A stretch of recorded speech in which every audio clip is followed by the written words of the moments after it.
everybody. Welcome to NJPW Puroresu Review. I am your co-host, Andre C. Right over here is the happy princess herself. It's Melball. How you doing, Melball? I'm doing great, Andre. I'm happy that I might have plans this evening. Ooh, good times, Hmm. good times. It's Saturday as we are recording this today. I decided that Saturday needs to be my day where I force myself to take a day off from the gym. Otherwise, I'll just run myself into the ground again. Yeah. So she took a break. She cleaned up the house a little bit. I started watching night. What number are we on right now? The 18th. I started watching the 18th, May 18th show of the Best of the Super Juniors, which I'll is be a show that watching. happens after what we're talking about today. Yeah, I'll be watching that later this evening. So far, so good. I think you will be happy with the results of the first couple matches. All right, I'm You looking will be. forward to it. I'm looking forward to it.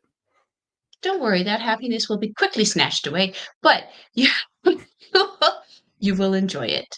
How are you doing, my friend? I'm doing pretty good. I got up early this morning, finished Best of the Super Juniors that we're about to talk about. Then I went to work for 9 a.m., worked till 1, then went to the gym, got a workout in, then came home, worked on some graphics and stuff, and now I'm here talking with you. So, Here we are. Here yeah. we are. And do we have some fun stuff to talk about? This tournament is getting good. Yes, it is. Yes, it is. So we're gonna get into it. Before we do that, I want to thank each and every one of you guys. Whether you're watching Andre and Melball Wrestling Talk, or you listen on Sunday night's main event, thank you so very much. If you're listening on Sunday night's main event, please hit the RSS feed, give us a like on the video on the audio. Thank you very much. And if you want to support, Patreon.com/SNME Radio for only $4 American per month. If you're watching on the YouTube, whether it's Andre and Melball Wrestling Talk, whether it's Backburger Review, thank you so very, very much for watching on either channel. You can support us by liking the video, subscribing to the channel, commenting down below, sharing us out to your friends, family, and crazy rock stars that exist within this world. And don't forget to hit that notification bell so you can be alerted every time we drop a new video. Ding dong. Hello. Hello. Hello. Let's get into it, my friend. We got some fun stuff. Yeah, so we're gonna get into it again. We're gonna do kind of like last time. We're gonna quickly go through some of the other matches, and we got each picked a match from each show from Mhm. nights 3 and nights 4. We each picked a match. We're gonna get in depth on those. So we kick it off. Kevin Knight and Kosei Fujita. Again, really good match here. I gotta highlight the one move in Mhm. this, that rolling thunder frog splash of Kevin Knight's where he does the front roll and then jump up into that frog. I love that move so much. Mhm. Mhm. So good. And now that he's kind of like got some like very interesting colored gear, he's almost kind of like Tigger.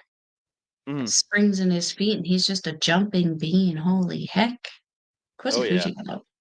yeah. Finish of the match comes out.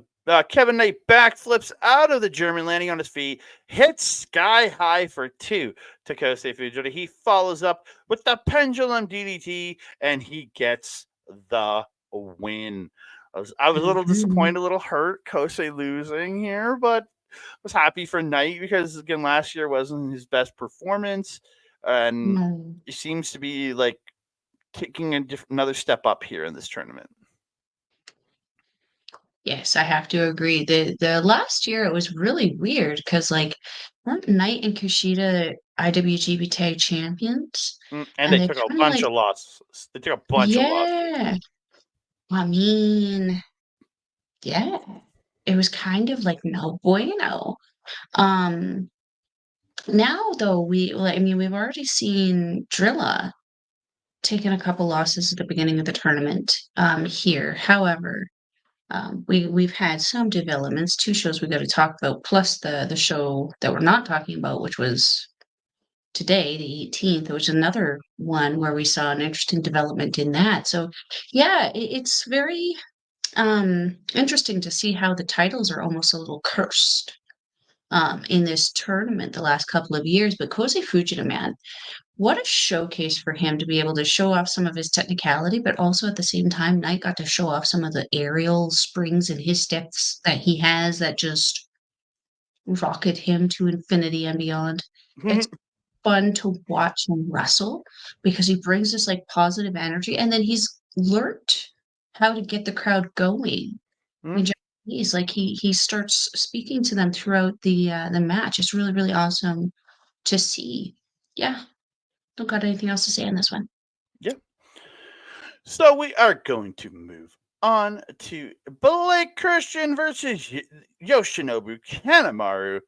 I thought really good match. Blake Christian playing the good guy here, where the past two matches he was Mhm. kind of the heel, but against the heel master, you're definitely the face. Like nobody's more heel than the heel master. So I really like. Exactly. I like. It's not like he went out and started waving to the crowd and everything, but Mm-mm. he No, he still, wasn't Jack Perry level dumb in that situation. yeah, he kept the attitude he had, but he Mhm. wasn't doing the flipping the crowd off stuff. He didn't do the stuff he does to try to antagonize crowd, but he didn't Mhm. play to them in that sense. Like he played almost neutral to the heel.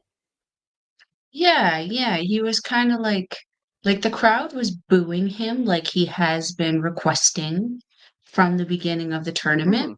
but, like, it was a different boo, you know what I'm saying? Like, there's House of Torture boo, which is very distinct, and then there's how they're booing for Blake Christensen or Blake Christian, why do I keep calling him Christensen? Get rid of the sin. I don't know why. Ugh, I don't know either, but it was almost like a disingenuous boo. It was almost like they were going like, "Yeah, boo, boo, yeah, boo." But, like, then, Yoshinobu Kanemaru, they were genuine, guttural, "Boo, go home, leave," Mhm. kind of thing. Yeah, So it was a very distinct difference in heat. I liked how he didn't give up too much of his heelness, but yes, he definitely was distinctively nice in this one, very similar to how Clark Connors, I'd noted, had been the first 2 nights. yeah. So at the end of this match, they both start using the referee to stop the attacks of each other. Kanemaru misses using the bottle. Blake hits the super kick, sending Kanemaru to the floor. Blake Christian's on the apron, and Kanemaru tries to attack him, so he just does a front flip off the apron, landing on the floor, which was just impressive. Then he hits a Mhm. victory roll stomp, which is the same thing that Francesco Akira does. Uh, Mhm. then he gets him up on the apron, hits that step off the back curb stomp that he does on the apron, shoves him in. It's a springboard 450, and Blake Christian gets the win to continue on 3-0 in this tournament. That's my boy. Yes. Get him. Mm-hmm. Yeah, Yes. Happy this was Mellow. impressive. This was an impressive match. Yeah. Yeah.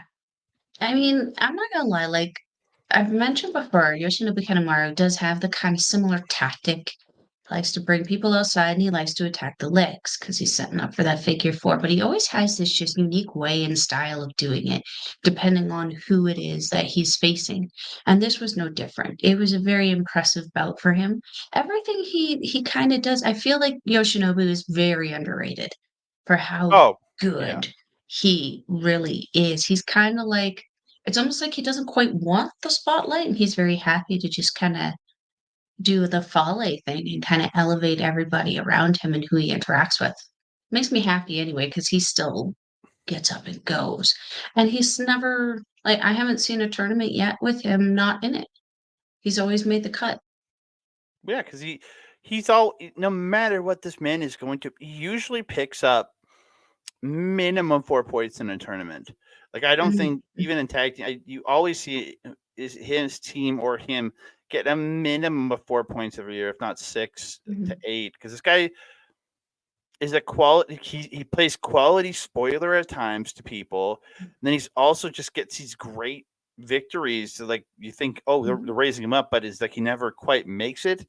But again, this guy mhm, had a hell of a career in Noah as a GHC junior champion. So maybe he is just content with mhm. being the guy to help elevate the next generation. That being said, if he ever made the decision to do anything more, he could absolutely do it. 100%. 100%. 100%. So we move on to Mel's first pick on this show. It's Yeah. Titan versus Hayata. I'm going to run down a few points in this match. There's a beautiful Mhm. inverted atomic drop and the eat defeat by Hayata. He locks up the arm of Titan in his legs and he's like twisting on the arm. He then picks him up for the power for the scoop slam, but has the arm hammer locked and he slams him down on the hammer locked arm, injuring the arm further. Titan does come back with this huge tornado DDT. Looked really good. Um, Later in the match, Hayata gets a shotgun drop kick, then slams Titan, goes for the moonsault, but Titan gets the knees up. They're fighting around. Titan goes for the immortal lock, and Hayata blocks it, and he gets a head scissor Mhm. armbar. And Titan is struggling, but he does get to the ropes. We get to the end of the match, and Titan unloads with kicks, gets and hits that running corner lariat through the ropes. Where he goes through the ropes.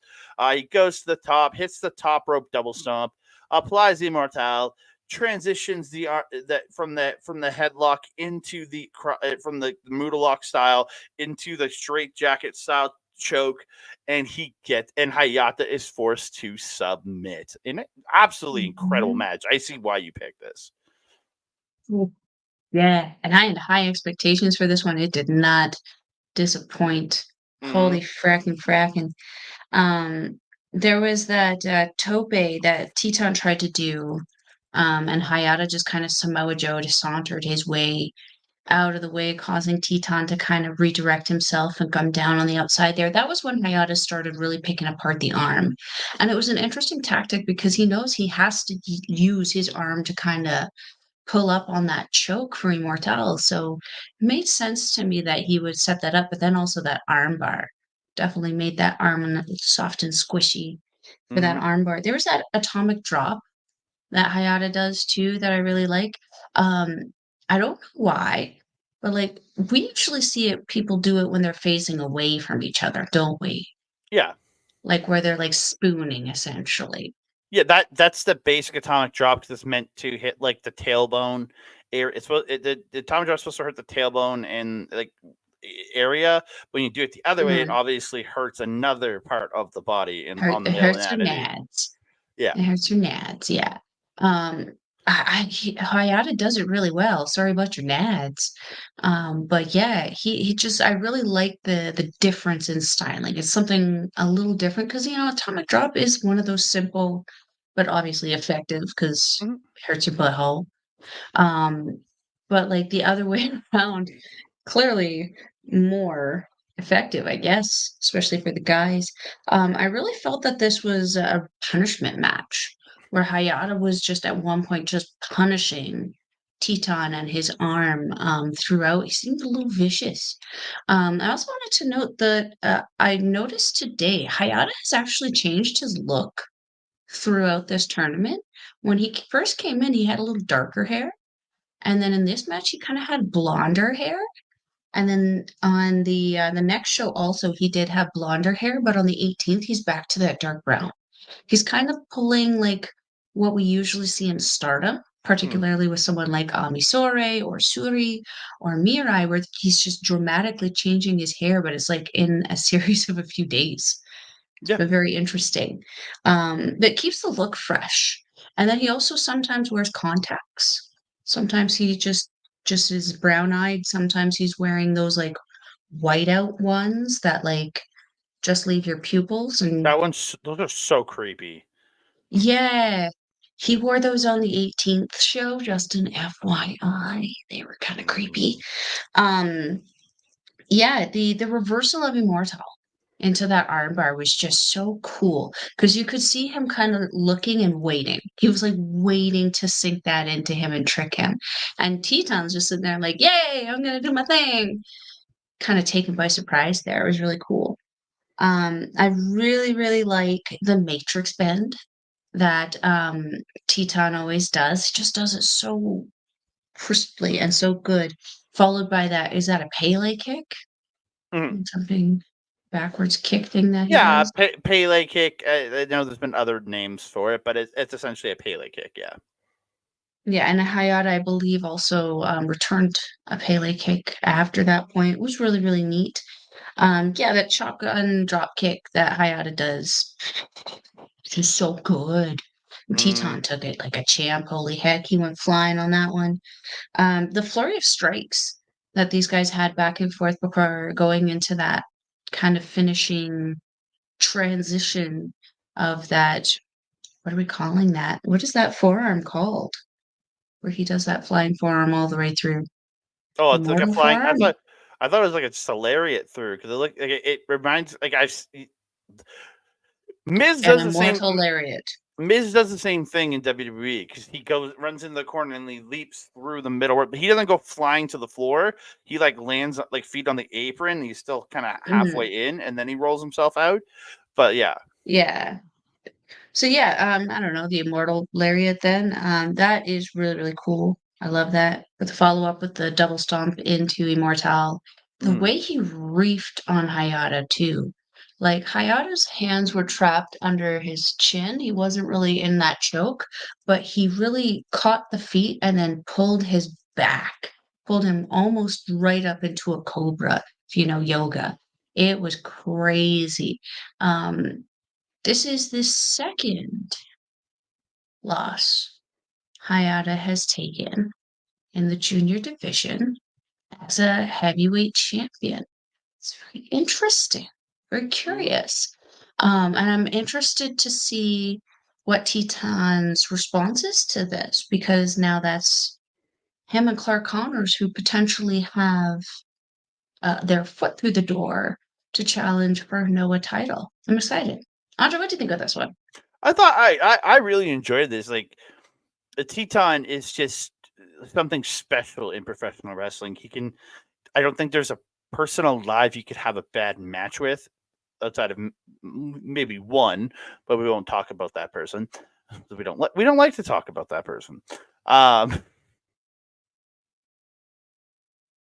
Who? I'm not saying, but again, Hayata is just Oh. see now you know who I'm talking about. Lake bulb. Hayata is he's like he's a breath of fresh air in this tournament Mhm. this year. Same with Ninja Mac, same with Dragon Daya. Um, I don't know. It just I think in these two, just their styles meshing together just seem to work so fluidly. I loved it. Mhm, mhm, mhm. I agree. Clearly, I agree. It was your pick. So It was my pick. we move on to my pick. It's the continuing feud of the War Dogs in the United Empire. It's TJP versus Clark Connors. So good. They brawl to begin with. They just start brawling. TJP sends Connors out with a drop kick, but Connors avoids the wrecking ball drop kick, and as soon as TJP lands on the mat on the floor, he hits him with the Jeep flip, sending him into the apron. He bounces off the apron and falls to the floor. It looks so brutal. Yeah, yeah. I had Japanese commentary at this point only. I don't know if you had Yeah, it's all any. there's no English commentary at this point for that show. Not until the 18th, Yeah. where we get Chris Charlton and Walker Stewart. But yeah, hearing hearing the Japanese commentary call Jeep this match flip. was really fun. It was so fun Him yelling because Jeep these guys flip were was oh my god. It made me laugh so it's hard. so great. It's so great because 'cause they're so expressive and they're so Mm, excitable in these yeah. matches. Yeah, and this especially, I mean, these 2 hate each other. So good. Yeah. Continue. There's a spot where Connors is on the apron. He tries to do a spear through the ropes, but TGP catches him and hits the green Mhm. killer. Looks so good. Yes. Just So so good. good. Oh. TGP ends up rolling through a power slam attempt and he turns it into a Pinoy stretch. But Connors ends up fighting out, but TJP hits that final cut elbow that he does, that the final cut elbow spin thing that he does, and he gets Mhm. count out of it. Um, Beautiful drop kick by TJP, and he follows it up with a move we haven't seen him do in a while, the detonation kick, which is that off the shoulder, and he drops back into the kick to the head. Love that move. Yes, yes. Him Ricochet. I know Ricochet uses it. There's a couple other guys in the indie scene that use it too. Mm. It's actually one of my favorite moves to use in the WWE 2K games.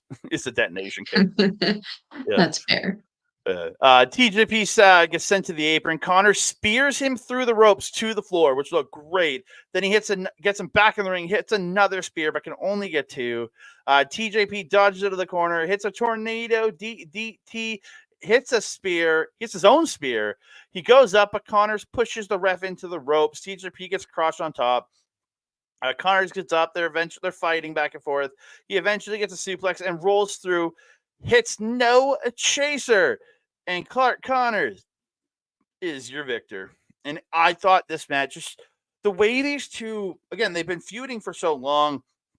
They feuded all through last year in the tag team division, and just they play so effortlessly off each other, and they just know with the other all their moves mesh so well together. It's just the charisma that you have coming off of both these men, and this is the first match I think we got to see Clark Connors truly be angry, like heel Clark Connors again, which was great to see because again he's going up against a guy who's trying to prove himself, and then it works so well. Mhm. Mhm. I agree. I agree. Um, I liked I liked how at the beginning of this, Akira and Callum both came out with TJP but chose not to remain at ringside. Mm-hmm. I like how TJP does have his own little flag. Um, I don't like that it's not as flashy as the Great O'Con's. Mm. Maybe steal the Great O'Con's flag for it a little bit. I still appreciated it because it was able that they were able to use it in the match, as you saw Connors did go over, grab the flag, and do some ish. Yeah, it wasn't. Talk about. I didn't appreciate that. Yeah, I didn't appreciate the action, but I appreciated that it was involved and that it was another kind of layer to add it was something new to add to their feud because like, we expect them to hate each other. We expect them to go at each other. Mm-hmm. But they've been feuding for well over a year now. It's still nice and refreshing to see them be able to throw different things in there to help add to their feud kind of thing. The face wash is something I love TJP's face wash. It's just so good. And Clark like Clark Connors. Clark Connors' version was great. Yeah.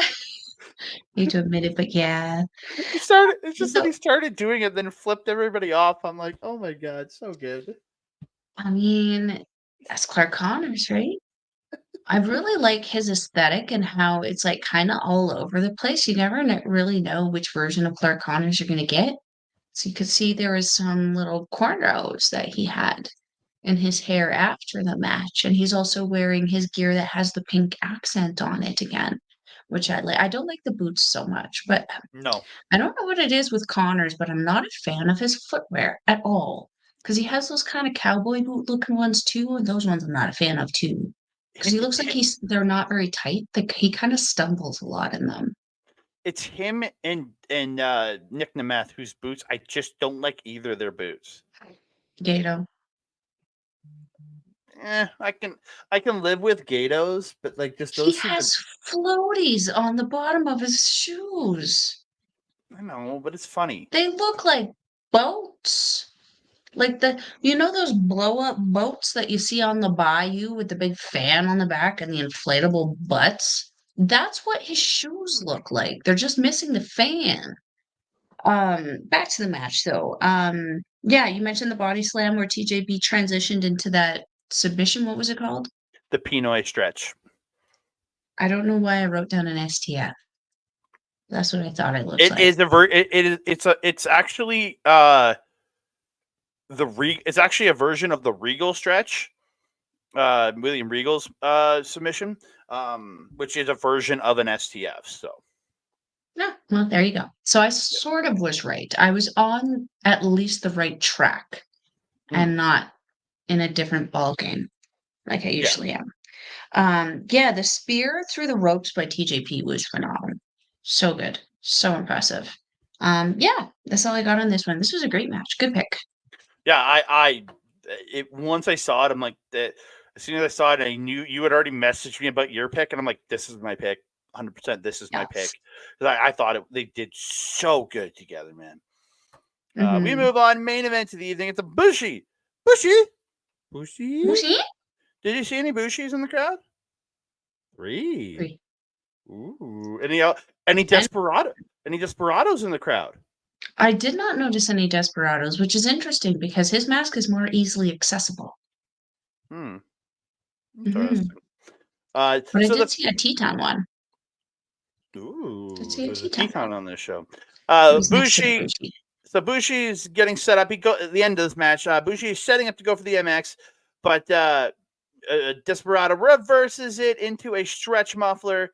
But as Bushi's trying to roll out of the stretch muffler, Desperado rolls through with him, and this is where he catches the arm, tightens it in, numero dos, and Bushi is forced to submit in what was a really good, like, again, very much a lucha match, but it was the lucha Mhm. high flying versus lucha technical, which I love this the way they did this together.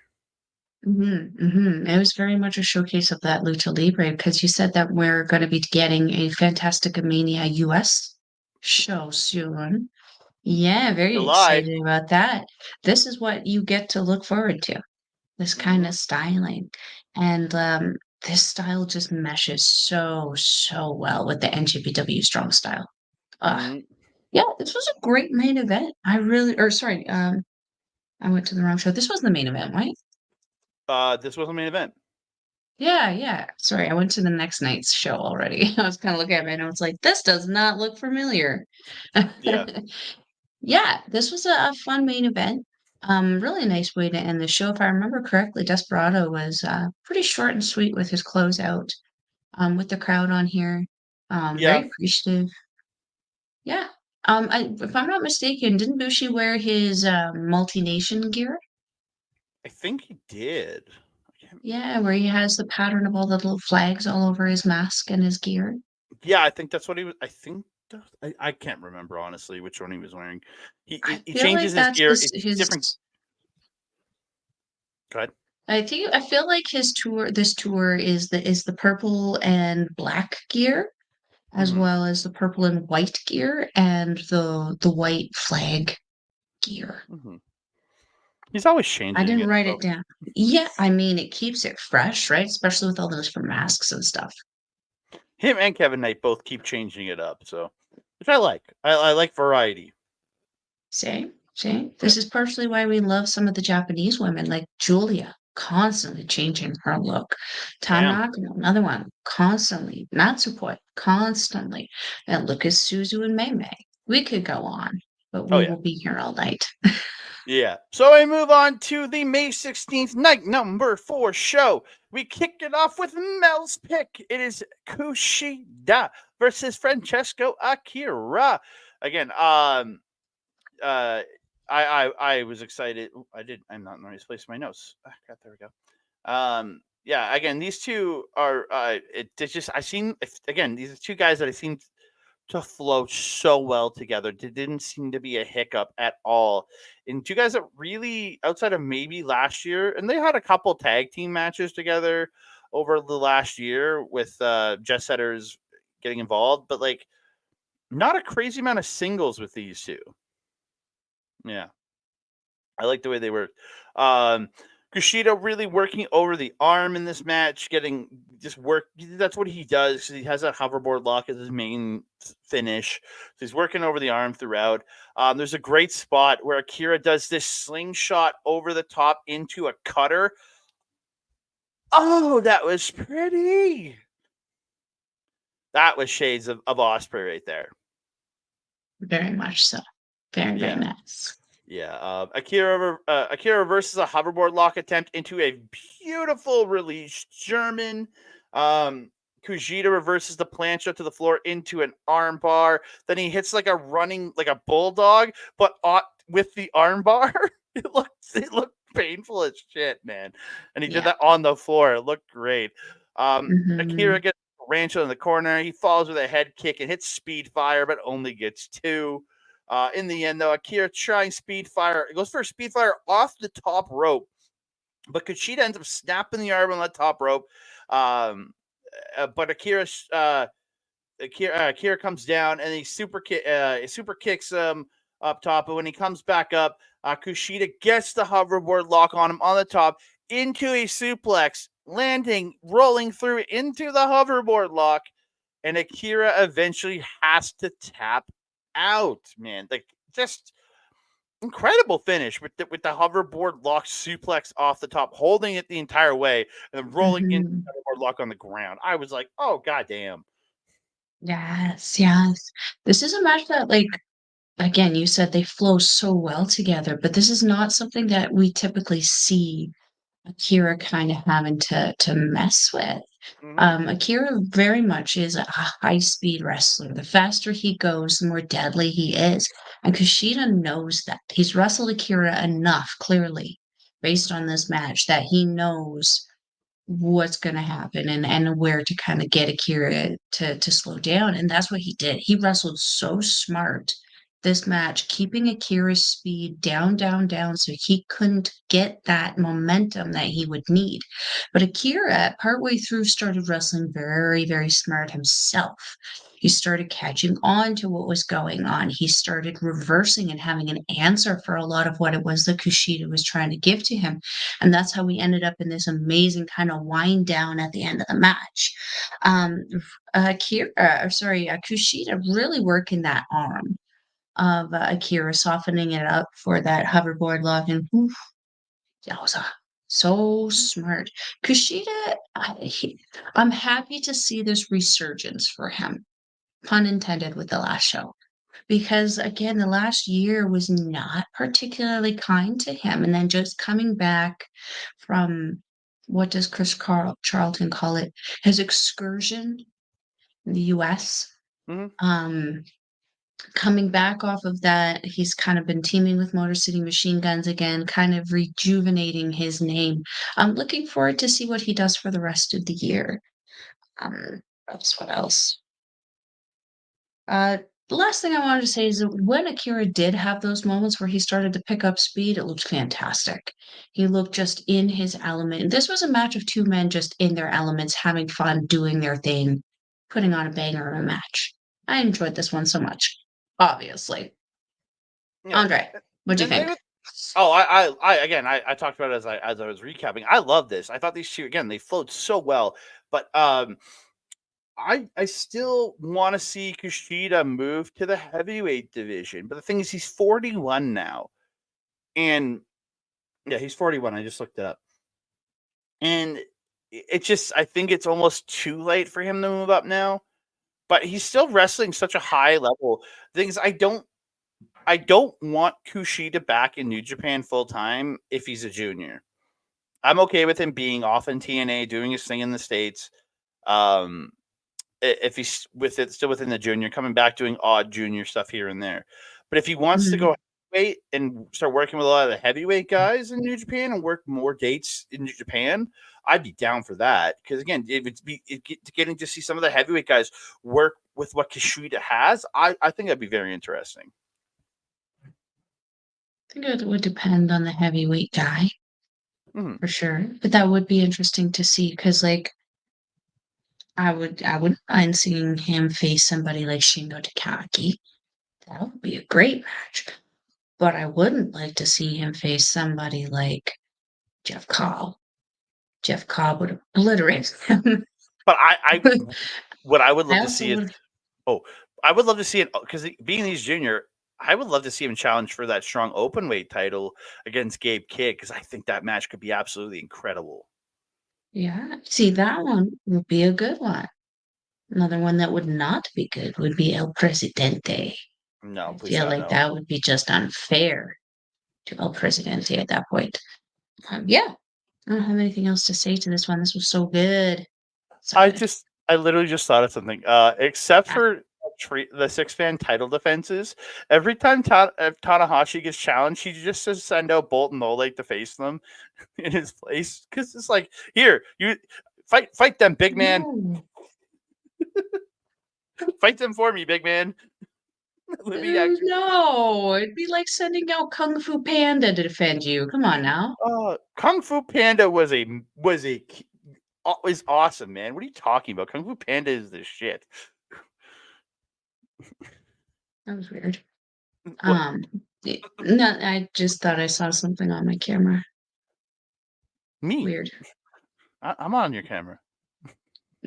No, you're on your camera. I thought I saw something in this void right here. It's Oh, weird. Anyway, okay. Oh, it's your haunted house that you live in. That's what it is. hell no. We Oh move no. on. This place We is move. protected, sir. We move on to my pick of Douki versus Yeah. Drilla Moloney. My pick to win this entire thing. Um, Drilla, again, I really noticed he's trying to go for that Drilla killer very often. It's almost costing him. A lot of Mhm. the times he's lost twice trying to go for that Drilla killer has directly led to him losing twice now. So and right off the hop, he goes to that Drilla killer really early, and Douki gets the jackknife pin for two, and you're like, dude, like use some of your other repertoire before you go after Drilla killer. Like just That's fair. That's a fair assessment. yeah. Jill actually does a sidewalk slam to Doki onto one of the fan chairs on the floor. So it's like, ooh. Yeah. Yeah, my back hurt just watching that. Yikes. And he's like tearing at the mask, trying to pull it off of Doki's face. Doki blocks the spinning back fist and gets the Doki chokey, but Drilla Moloney gets a foot on the ropes pretty much immediately. Um, Mhm. Drilla ends up catching the daybreak attempt and hits it. It's that beautiful spinebuster spinebuster stomp senton combo. So good, so good. Senton? Um, well, I wrote he down that that was like an elbow drop, that double stomp oh elbow drop combo. oh it might be an elbow drop, but again, for originally he would stomp and then do a senton out of the stomp. But again, it could be an elbow Yeah, drop, could be kind this of one he how did an elbow drop. I however noted he's that. coming down because he might be coming down to the side, so he throws the elbow. Sometimes he comes directly on him with Yeah, the senton. Just that combo, no matter what it ends with, is just awesome. so Um, good. Doki eventually gets the daybreak, which is that slingshot DDT over the top, but he can only get two. In the end, Drilla stops a tornado TDT. Um, he tries for Drilla Killer, but Doki rolls through, getting the Doki Chokey. But Drilla gets a foot on the ropes again. Doki tries to reapply the roll through and reapply the Doki Chokey, but Drilla versus him, gets him up. Drilla Killer, and he finally gets his first 2 points of this tournament. Here we go. 6 more straight wins. He's going to come out here with 14 points, and he's going to get into the goddamn semifinals.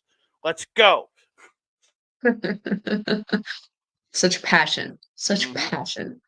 Um, just gonna just real quick because I'm the aesthetics girl.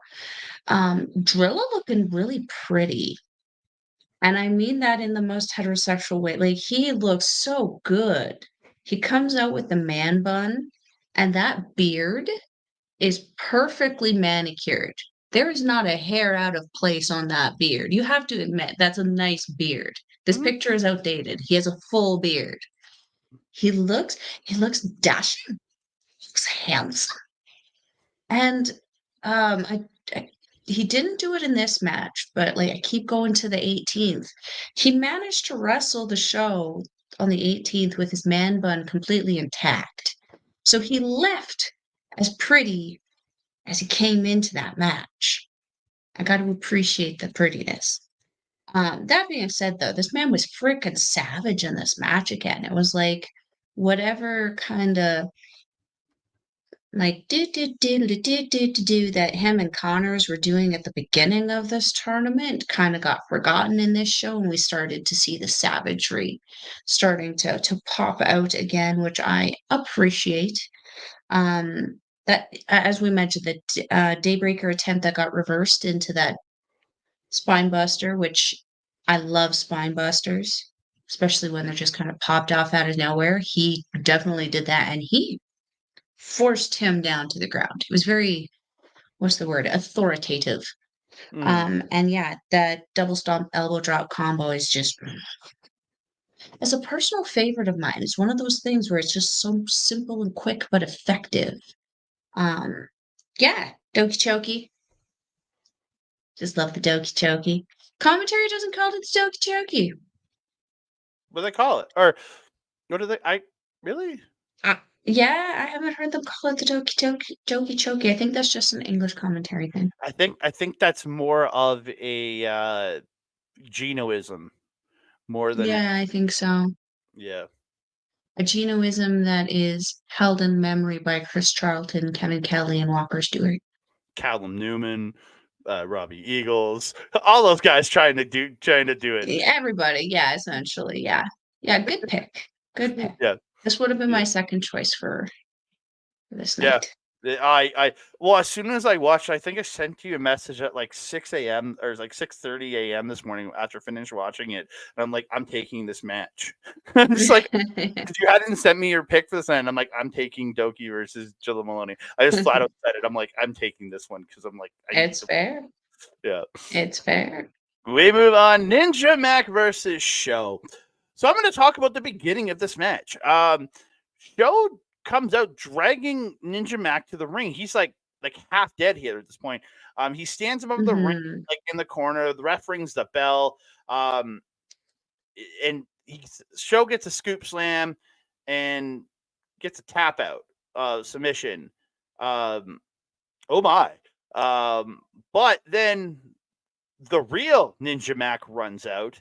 Um, he's got the tape on his legs. He obviously was taped up in the back, and the ref decides to wave off the submission win by Show, and yeah, the match is restarted.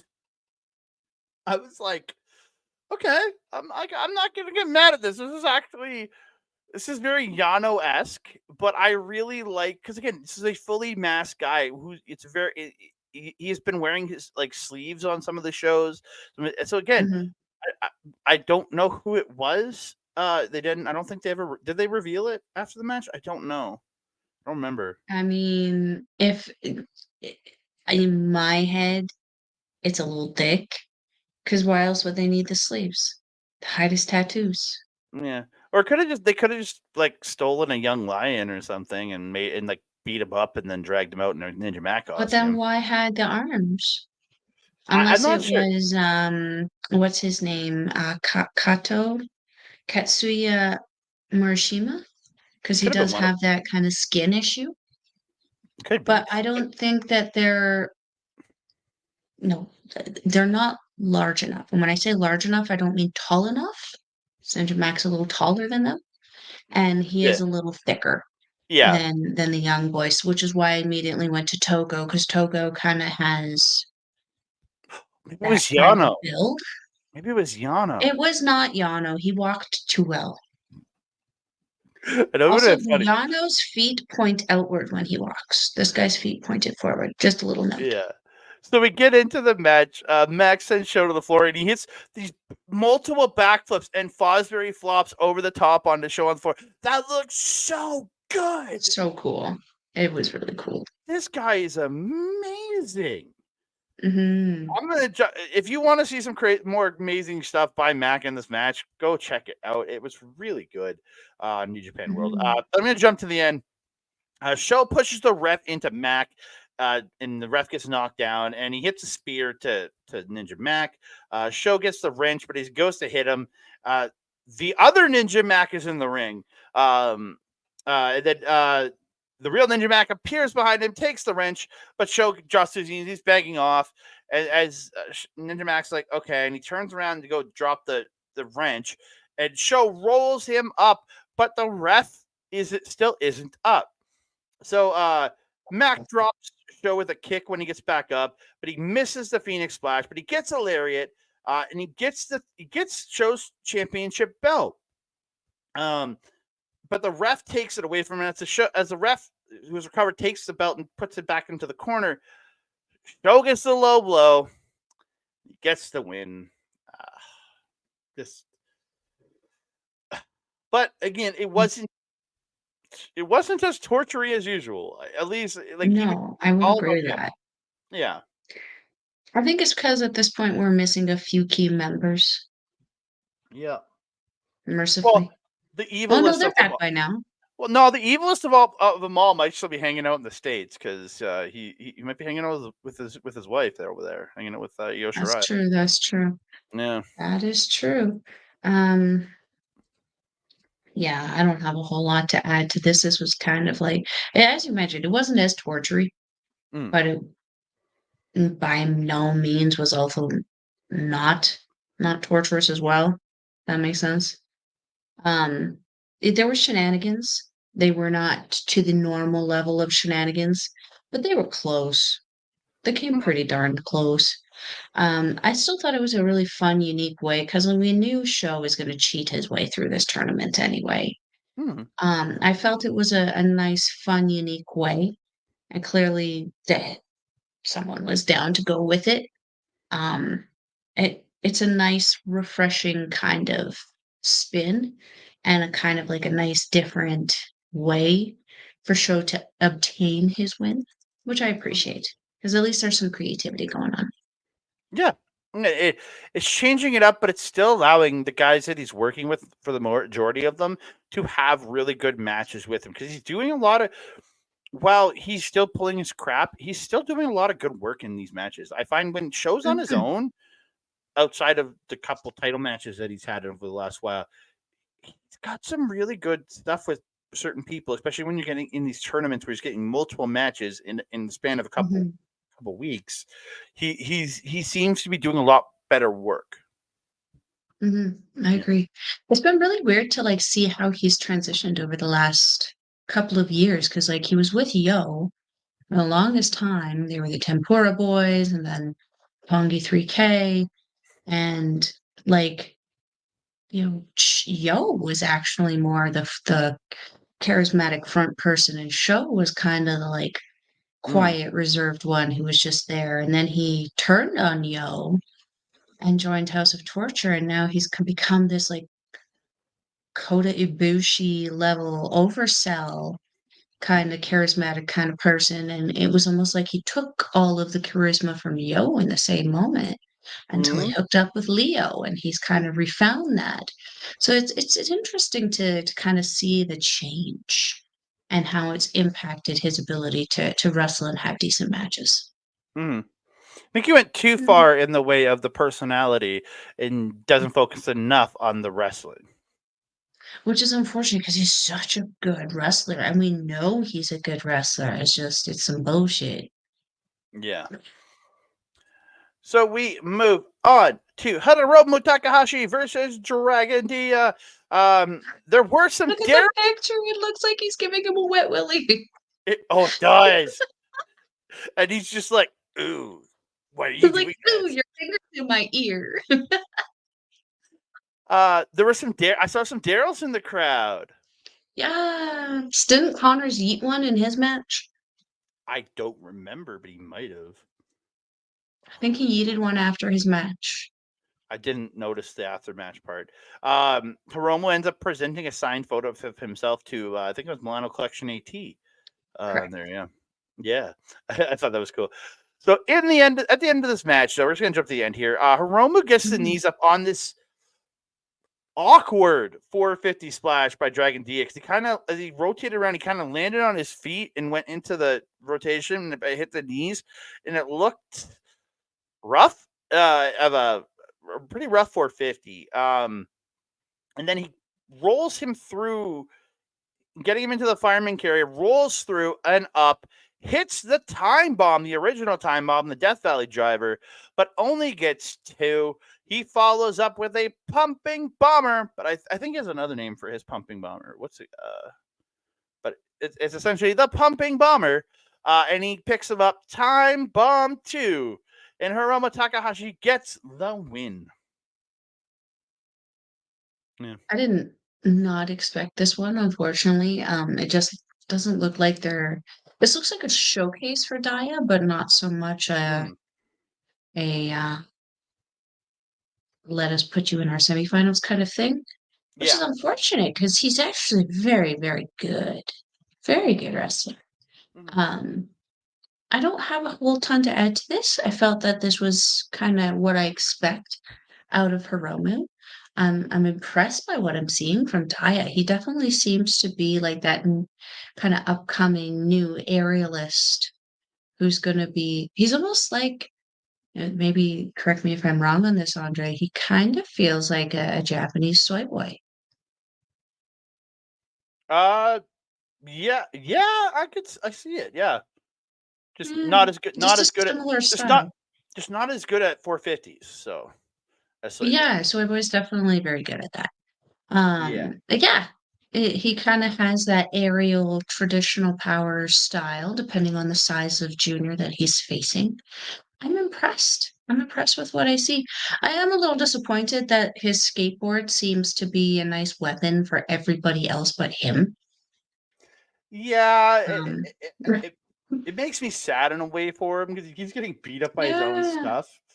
Yeah. yeah, yeah. But I do also appreciate how he brings out like a hat for whoever's in the crowd, kind of like Utami with her rose, or Shota with his little slap bracelet thingies. I appreciate that. It's a nice little touch. She's very over with the crowd, and I do not suspect that this is the last time we're going to see Daya. No, I think again, it all depends on like how partnerships go forward. Again, the Japanese companies will be there, but again, it's like I know with Cyberfight who do own DDT and Noah, they're looking to partner with WWE, where New Japan's partnered with AEW. So again, how could that affect things going forward? You know what I mean? You I could have. guess we'll see because we do have a lot of people and connections kind of in Noah with Daya, with Kojima, with Kaido, Gabe Kid, like Ryohei Oiwa, all kinds of connections. But companies, we know the best solution here is to just do business. Hmm. Who cares on who everybody else is doing business? What matters is that the companies are elevated Yeah. and, just elevate each other. That's all we need. Yeah, and like I said, I think Dragon Dia was put into the position that Taguchi would have had in this tournament. As like, Mm, I'm not saying he replaced him, but and because Taguchi was going to get maybe one, maybe two wins in this entire tournament, and I think that's what Dragon Dia is really in place of, right? Because with him mm, out, I think he's taken that spot. He's the pin taker for a lot of these matches. He'll play spoiler to somebody late in the tournament, but yeah. you know who I'm hoping for? Actually, I don't know if he's in the same block. I don't think he B is. block. It's B block. Which who? Sh- Who? Show. Yeah, they're in the same block. They're both in B block. Oh, I hope it's that one. I hope his only loss in the tournament is die. That'd be great. I would love How to see much a show. slap in the face would that be for sure? That would be great. That would just be Ah, awesome. Yeah. ah, So let's do it. we're gonna move on to the main event of the May 14th show. It is Taiji Ishimori and Robbie Eagles. I love those flashing lights on Ishimori's bone soul mask. Yeah, the mask. Yeah, so cool. Yeah. So the end of this match, Robbie Eagles goes for the Ron Miller special, but he ends up getting pushed into the exposed buckle. Ishimori then rolls him up for two, then transitions into the bone lock. But Robbie eventually works his way out, and he gets Ishimori into the Ron Miller special. Excuse me.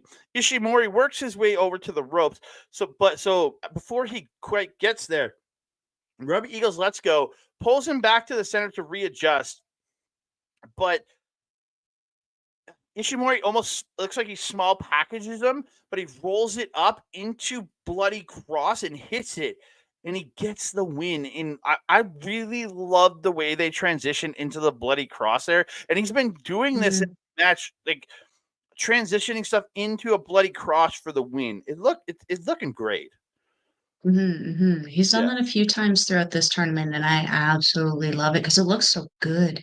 Mm, Um, I was obviously disappointed because I have Robbie. Robbie's mm. my boy in this tournament. Um, only because Kenta is not an option. Ah, but yeah, what a main event this was. You have the speed of these two guys just trying to get some speed up on the other one, trying to pop off their stuff. It was a very excitable main event for me. Mm, Ishimori has kind of been, I don't want to say a quiet riot because like he really doesn't say much. He just kind of shows up, shows out, and goes home. You know what I'm saying? Like he does his job and he goes. He doesn't tend to make a massive spectacle of himself, whereas TMDK is a spectacle. It's a walking spectacle in itself, and they refuse to not be noticed. And I like that about this team, especially because they have such mm, credible people in this faction with Mikey Nichols, Shane Hayes, Kosei Fujita, the front man, Zack Sabre Jr. He's just such. They've become the new solid United Empire. The United Empire's in a little bit of a state right now. I'm going to get mm. sidetracked if I start rambling about that. I don't have much to add. I just really enjoyed how this was able to close off. I'm disappointed that Robbie didn't pick up a win, but there's always the next one. Yeah, there's always the next one because again, it all depends. Like, yeah, there's always a next chance because again, Drilla Mhm. Moloney is the same point as Roy Eagles. He's 1-2, so Eagles is the same point. So Oh, yeah, we're tied.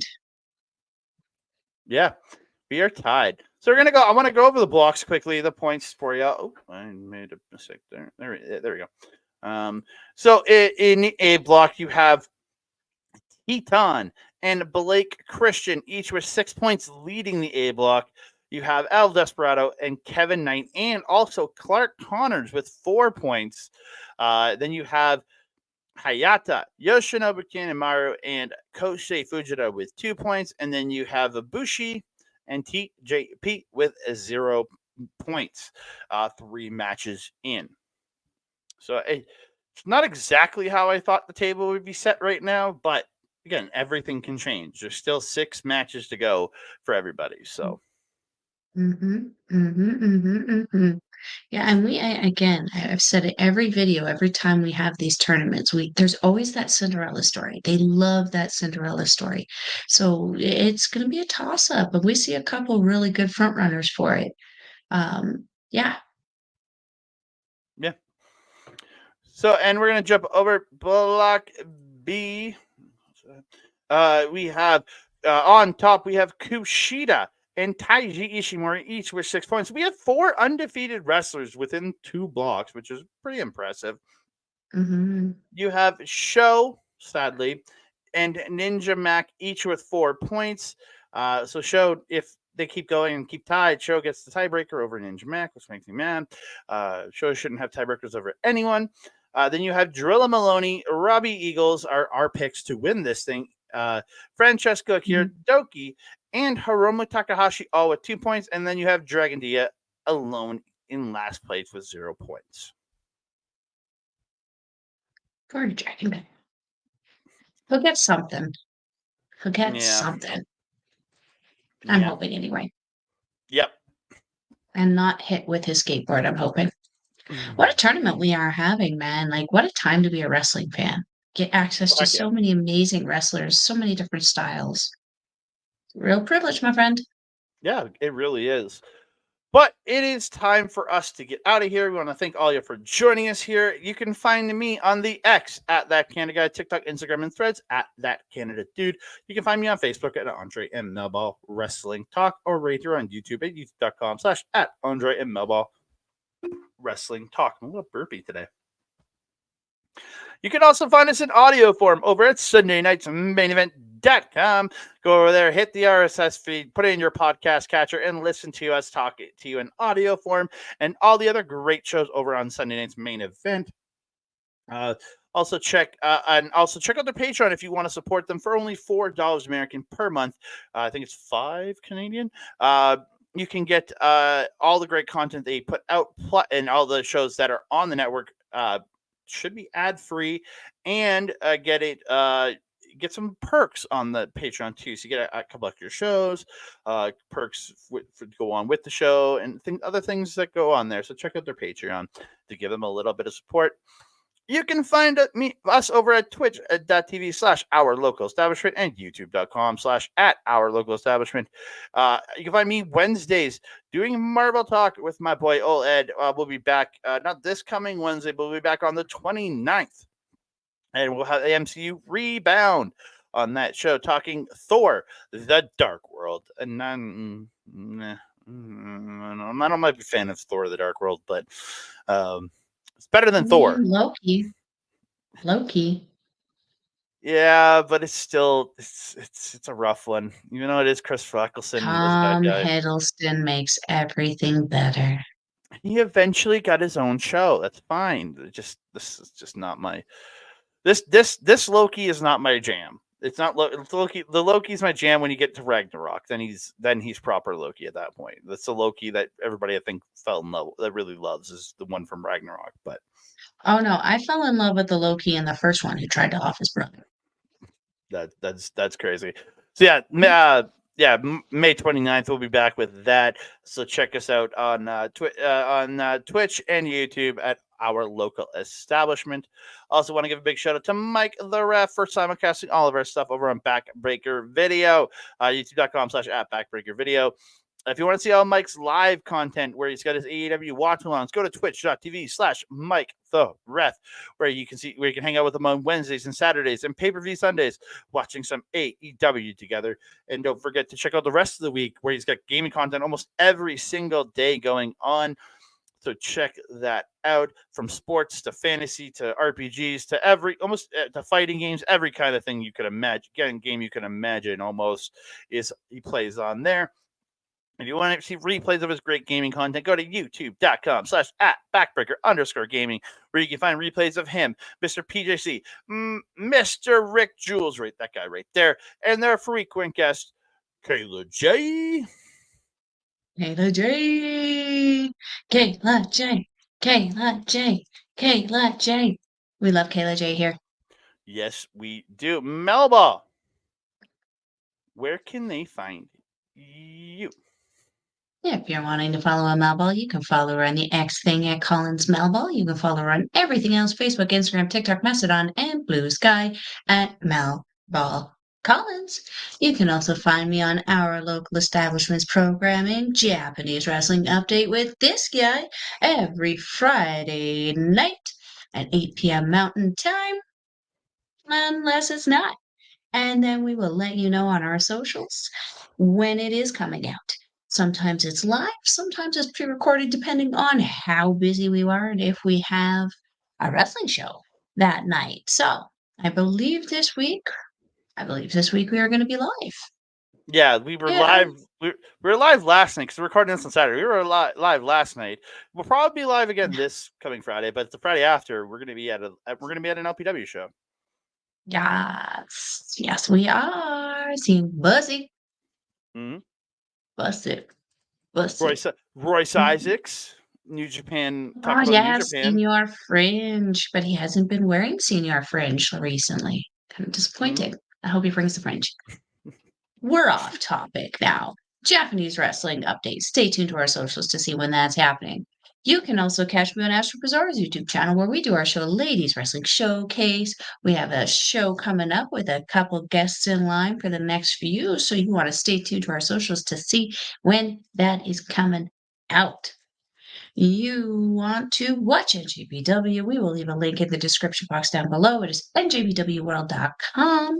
It is 999 yen, or approximately 10 Canadian. Shout out Sean Spears.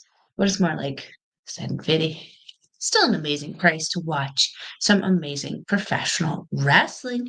And if you want a taste of what you can expect from njpwworld.com, if you check out their website, all of their matches for the New Japan World TV title, correct? Is that how you say it? Sure. NJPW World TV title are all completely free. So go on there and check out what NJPW has to offer. Andre, My trusted friend and colleague, do you have anything else to say to the beautiful people? I just want to say thank you all so very much for joining us here. Please like the video, or if you're listening in audio format on this main event, just like the episode, and follow the channels, and if you want to support, go to patreon.com/snme radio. And if you're watching on the YouTube, whether it's backburger video, whether it's under Melball Wrestling Talk, thank you so very much. Please like the video, subscribe to the channel, comment down below. Share us out to your friends, family, and very angry salespeople that might come door to door sometimes. And don't forget to hit the notification bell so you can be alerted every time we drop a new video. Don't tell the salespeople I have enough problems with people coming to my door here. Ding dong. Hello. Hello, can I sell you some knives? Only if I could test them on you. Just kidding. Oh, what a world we live in. And that being said, I am your Melball. Over there is Andre. We will see you next time. Adios.